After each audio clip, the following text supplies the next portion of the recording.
ಹೆಸರು ಶರಣಬಸವ ಅಂತ, ಯಾದಗಿರಿಯಿಂದ ಬಂದಿದ್ದೀವಿ. ನಾವು ಪ್ರತಿ ವರ್ಷ ಮೈಸೂರಿಗೆ ಬರ್ತಾಯಿದ್ದೀವಿ.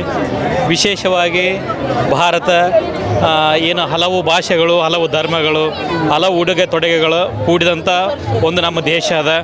ನಮಗೆ ವಿಶೇಷವಾಗಿ ಸಿದ್ದರಾಮಯ್ಯನವ್ರ ಬಗ್ಗೆ ಯಾಕೆ ಒಂದು ಖುಷಿ ಅಂತಂದರೆ, ಇವತ್ತು ಯಾವುದೇ ಧರ್ಮವನ್ನು ನೋಡದೆ ಈ ದೇಶಕ್ಕಾಗಿ ಯಾರು ಸೇವೆ ಸಲ್ಲಿಸ್ತಾರ ಅಥವಾ ಕನ್ನಡಕ್ಕಾಗಿ ಯಾರು ಇದು ಮಾಡ್ಯಾರ ಅಂತ ಬೂಕರ್ ಪ್ರಶಸ್ತಿ ಹೊಂದಿದಂಥ ಬಾನು ಮುಸ್ತಕ್ ಅವ್ರನ್ನೇನು ಕರ್ಕೊಂಡು ಬಂದು ಏನು ಉದ್ಘಾಟಿಸಿದ್ರಲ್ಲ, ಅದು ನನಗೆ ಭಾಳ ಸಂತೋಷ ವೈಯಕ್ತಿಕವಾಗಿ.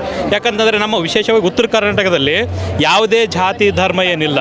ಇವತ್ತು ಈ ರಾಜಕೀಯ ವ್ಯಕ್ತಿಗಳು ಕುಂತು ಧರ್ಮಗಳ ಮಧ್ಯೆ ಜಗಳಿಸ್ತಕ್ಕಂಥದ್ದು, ಇಂಥ ಸಾಂಸ್ಕೃತಿಕ ಕೇಂದ್ರಗಳಲ್ಲಿ ಜಾತಿ ಧಾರ್ಮಿಕವಾಗಿ ಅವರವರ ಒಂದು ಧರ್ಮಕ್ಕೆ ಅವರವರ ಜಾತಿಗೆ ಸೀಮಿತ ಮಾಡ್ತಕ್ಕಂಥ ಕೆಲಸ ಇವತ್ತು ರಾಜಕೀಯ ವ್ಯಕ್ತಿಗಳು ಮಾಡ್ತಿದ್ದಾರೆ ಹೊರತು ಜನರು ಯಾರೂ ಮಾಡ್ತಾ ಇಲ್ಲ. ಇವತ್ತು ಜನರು ನಾವು ಯಾವತ್ತಂದರೆ ಸಹೋದರತ್ವದಿಂದ ನಾವು ಬಾಳ್ತಾ ಇದ್ದೀವಿ ಗ್ರಾಮೀಣದಲ್ಲಿ ವಿಶೇಷವಾಗಿ. ಆದರೆ ಇದು ನೋಡಿದಾಗ ನಮಗೆ ಭಾಳ ನೋವು ಅನ್ನಿಸ್ತದೆ. ಯಾಕಂದರೆ ನಾವು ಸುಮಾರು ಒಂದು 5-10 ವರ್ಷದಿಂದ ನೋಡಿದಾಗ ಈಗ ಬಹಳ ಧಾರ್ಮಿಕ ಭಿನ್ನಾಭಿಪ್ರಾಯಗಳು ಉಂಟಾಗ್ತಾ ಇದೆ. ಇದು ಆದರೆ ಮುಂದಿನ ದಿನಮಾನಗಳಲ್ಲಿ ಇಂಥ ಕಾರ್ಯಕ್ರಮಗಳಲ್ಲಿ ಏನು ತೊಂದರೆ ಆಗ್ತಕ್ಕಂಥದ್ದು ನನ್ನ ಭಾವನೆ. ಖುಷಿ ವ್ಯಕ್ತಪಡಿಸ್ತೀರಾ?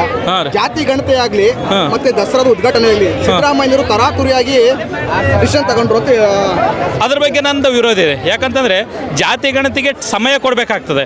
ಯಾಕಂತಂದರೆ ಸಿದ್ದರಾಮಯ್ಯನವರು ಯೋಚನೆ ಒಳ್ಳೇದಿರ್ಬೋದು, ಆದರೆ ಶಿಕ್ಷಕರನ್ನು ಬಳಸಿಕೊಂಡು ಅವರು ಯಾಪ್ ಓಪನ್ ಆಗ್ತಾ ಇಲ್ಲ. ಇವತ್ತು ದಸರಾ ಮಜಾ ಮಾಡ್ತಾ ಇಲ್ಲ ಶಿಕ್ಷಕರು, ಇವತ್ತು ಬೀದಿಯಲ್ಲಿದ್ದಾರೆ. ಇವತ್ತು ಈ ಸಂದರ್ಭದಲ್ಲಿ ಈ ಖುಷಿಯಲ್ಲಿ ಭಾಗವಹಿಸ್ಲಿಕ್ಕೆ ಆಗ್ತಾ ಇಲ್ಲ. ಇದು ನನ್ನ ವಿರೋಧ. ಆದರೆ ಜಾತಿ ಗಣತಿ ಬೇಕು. ಯಾಕಂತಂದರೆ ಶ್ರೀಮಂತರ ಬಡವರ ನಡವಳಿಕೆ ಕಂದಕ ಸೃಷ್ಟಿ ಆಗೋದನ್ನು ತಪ್ಪಿಸಲಿಕ್ಕೆ, ಯಾರು ಆರ್ಥಿಕವಾಗಿ ಹಿಂದುಳಿದಾರ ಅವ್ರನ್ನ ಮೇಲೆತ್ತಕ್ಕ, ಯಾರು ಏನು ಸಾಮಾಜಿಕವಾಗಿ ಆರ್ಥಿಕವಾಗಿ ಹಿಂದುಳಿದ ಜನರಿಗೆ ಗೊತ್ತಾದಾಗ ಅವ್ರಿಗೆ ಏನಾದರೂ ವಿಶೇಷ ಇನ್ನೂ ಅನುದಾನಗಳನ್ನು ಕೊಟ್ಟು ಮೇಲೆತ್ತಕ್ಕಂಥ ಕೆಲಸ ಮಾಡೋಕ್ಕಂತ ಯೋಚನೆ ಇರ್ಬೋದು. ಆದರೆ ಇವತ್ತು ನಿಜವಾಗಲೂ ಕಷ್ಟ ಅನುಭವಿಸ್ತಿರೋದು ಶಿಕ್ಷಕರು ಅಂತ ನನ್ನ ಭಾವನೆ. ಆದರೆ ಅದು ಸಮಯ ನೀಡಿ ಬೇರೆ ಬೇರೆ ಇಲಾಖೆಯವ್ರನ್ನ ಅಥವಾ ಟೆಂಡರ್ ಕರೆದು ಬೇರೆ ಒಂದು ಸಂಘ ಸಂಸ್ಥೆಗಳಿಗೆ ಕೊಟ್ಟು ಮಾಡಿಸ್ಬೋದಾಗಿತ್ತು ಅಂತ ನನ್ನ ಅನಿಸಿಕೆ. ದಸರಾ ಉದ್ಘಾಟನೆ ಅಷ್ಟೇ ಆಯ್ಕೆ ಮಾಡೋದು ತರಾತುರಿಯಾಗಿ ಆಯ್ಕೆ ಮಾಡಿಬಿಟ್ರು ಅನ್ನೋದೊಂದು ಇದೆ. ದಸರಾ ಉದ್ಘಾಟನೆ ಇದು ಪ್ರತಿ ವರ್ಷವೂ ಅದೇ ಥರ ಮಾಡ್ತಾ ಇದ್ದಾರೆ. ತರಾತುರಿಯಲ್ಲಿ ಅಂತ ಅನ್ನೋದಕ್ಕಿಂತ ಇಲ್ಲಿ ಎಲ್ಲರೂ ಇನ್ವಾಲ್ವ್ಮೆಂಟ್ ಒಂದು ದಸರಾ ಇದು ಹಿಂದೆ ಟಿಪ್ಪು ಸುಲ್ತಾನ ಕಾಲದಿಂದ ಕೂಡ ಈ ದಸರಾ ಉತ್ಸವ ಆಚರಿಸ್ಕೊಂಡು ಬಂದಿದ್ದಾರೆ. ಆ ಸಂದರ್ಭದಲ್ಲಿ ಅವರು ಆಚರಿಸಿದ್ರು ಕೂಡ ಇಲ್ಲಿ ಹಿಂದೂಗಳ ಪಾತ್ರನೇ ಜಾಸ್ತಿ ಇರ್ತದೆ.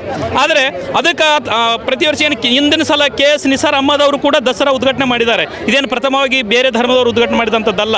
ಯಾಕಂತಂದ್ರೆ ಇದು ನಾಡ ಹಬ್ಬ ಆಗಿರೋದ್ರಿಂದ ಇಲ್ಲಿ ಧಾರ್ಮಿಕ ಮತ್ತು ರಾಜಕೀಯ ಅಥವಾ ಜಾತಿ ಬಣ್ಣ ನಂದು ಸಮಂಜಸವಲ್ಲ. ಅವ್ರು ಆಯ್ಕೆ ಮಾಡೋದು ನಾನು ಒಳ್ಳೇದಂತ ನನಗನ್ಸ್ತದೆ. ಇದೇ ನಾಡ ಹಬ್ಬಕ್ಕೆ ರಾಜಕಾರಣಿಗಳು ಸುಮಾರು ಪ್ರತಾಪ್ ಸಿಂಹ ಆಗಿರ್ಬೋದು, ಯತ್ನಾಳ್ ಆಗಿರ್ಬೋದು, ಈ ನಾಡ ಹಬ್ಬ ಅಂತ ಖುಷಿ ಪಡ್ಬೇಕಾ, ಹಬ್ಬ ಅಂತ ಖುಷಿ ಪಡ್ಬೇಕಾ, ಇದು ರಾಜಕೀಯ ಅಂತ ದೊಂಬರಾಟ ಇದು ಮಾಡ್ಕೋಬೇಕು. ಇವತ್ತು ಯತ್ನಾಳ್ ಅಂತವ್ರು ಇರೋದ್ರಿಂದ ನಮ್ಮ ದೇಶ ಹಾಳಾಗಕೈತದೆ. ಒಂದೇ ಮಾತು ನಾನು ಹೇಳ್ಬೇಕಂತಂದ್ರೆ, ಯಾಕಂತಂದ್ರೆ ನಮ್ಮ ಭಾಗದಲ್ಲಿ ಭಾಳ ಶಾಂತ ರೀತಿ ಇದೀವಿ ನಾವು. ಅದು ಬಂದು ಒಂದು ಧರ್ಮ ಅಥವಾ ಒಂದು ಜಾತಿ ಬಗ್ಗೆ ಹೇಳೋದು ನನ್ನ ತಪ್ಪದು. ಆ ಥರ ಮಾಡಬಾರ್ದು. ಇವತ್ತು ಅವ್ರು ಯಾಕಂತಂದ್ರೆ ಮನೆಯಲ್ಲಿ ಒಬ್ಬ ನಾಯಕ ಹೇಗಿರ್ತಾನೆ ಹಂಗೆ ಆ ರಾಜ್ಯ ಆ ದೇಶ ಇರ್ಲಿಕ್ಕೆ ಸಾಧ್ಯ ಅದ. ಇವತ್ತು ಅವರವರೇ ಹೊಡೆದಾಡ್ಕೊಂತ ಕುಂತ್ರೆ ನಾವು ಜನ ಬೀದಿಯಲ್ಲಿ ಹೊಡೆದಾಡಬೇಕಾಗ್ತದೆ ಅವ್ರ ಮುಖಾಂತರ ಕೇಳಿ. ಯಾಕಂತಂದ್ರೆ ಬಸನಗೌಡ ಪಾಟೀಲ್ ಯತ್ನಾಳ್ ಮನೆಗೆ ಎಲ್ಲ ಡ್ರೈವರ್ ಹಿಡ್ಕೊಂಡು ರೆಡಿ ಮಾಡ್ಕೊಂಡ್ರೆ ಎಲ್ಲ ಮುಸ್ಲಿಮ್ಸ್ ಇದ್ದಾರೆ. ಯಾಕೆ ಅವ್ರನ್ನ ಹೊರಗೆ ಹಾಕಂತೇಳಿ ಅವಾಗ ಬಾರಂತೇಳಿ ಧರ್ಮ ವಿರೋಧ ಮಾಡಂತೇಳಿ ಈ ಥರ ಯಾಕೆ ಮಾಡ್ತಾರೆ ಅವರು? ಬಿಟ್ಬಿಡನ್ರಿ, ಯಾರು ಮುಸ್ಲಿಮ್ಸ್ ಅವ್ರು ಕರ್ಕೊಳ್ಳೇಬೇಡ್ರಿ. ಅವ್ರಿಗೆ ಯಾವುದೇ ಡ್ರೈವಿಂಗ್ ಆಗಲಿ ಅಡುಗೆ ಮಾಡೋದಲ್ಲಿ ಎಲ್ಲ ಬಿಟ್ಬಿಡಂತೇಳಿ ಇವತ್ತು ಈಶ್ವರಪ್ಪನ ಮನೆಯಲ್ಲಿದ್ದಾರೆ. ಪ್ರತಿಯೊಬ್ಬರು ನಿಮ್ಮನ್ನು ಕರ್ಕೊಂಡೋಗಿ ತೋರಿಸ್ತೀನಿ. ಫಸ್ಟ್ ಅವ್ರು ಮೊದಲು ನೀಟಾಗಿರಂತೇಳಿ ಆಮೇಲೆ ಜನಗಳಿಗೆ ಅಂತೇಳಿ ಅವ್ರು ನಾವು ಪಾಲಿಸ್ತೀವಿ. ದಲಿತ ಮಹಿಳೆ ಆಗಿರ್ಬೋದು, ಮುಸ್ಲಿಮ್ಸ್ ಮಹಿಳೆ ಇದು ದಸರಾ ಉದ್ಘಾಟನೆ ಮಾಡಬಾರ್ದು ಅನ್ನೋದೊಂದು ಕೂಡ ಯತ್ನಾಳ್ ಹೇಳ್ತಿಕೊಟ್ರು. ಎಲ್ಲಿಯವರೆಗೆ ನಮ್ಮ ದೇಶದಲ್ಲಿ ಏನು ಆ ಜಾತಿ ವ್ಯವಸ್ಥೆ ಧಾರ್ಮಿಕ ವ್ಯವಸ್ಥೆ ಇರ್ತದೆ ಅಲ್ಲಿವರೆಗೂ ನಮ್ಮ ದೇಶ ಉದ್ಧಾರ ಆಗಲಿಕ್ಕೆ ಸಾಧ್ಯ ಇಲ್ಲ.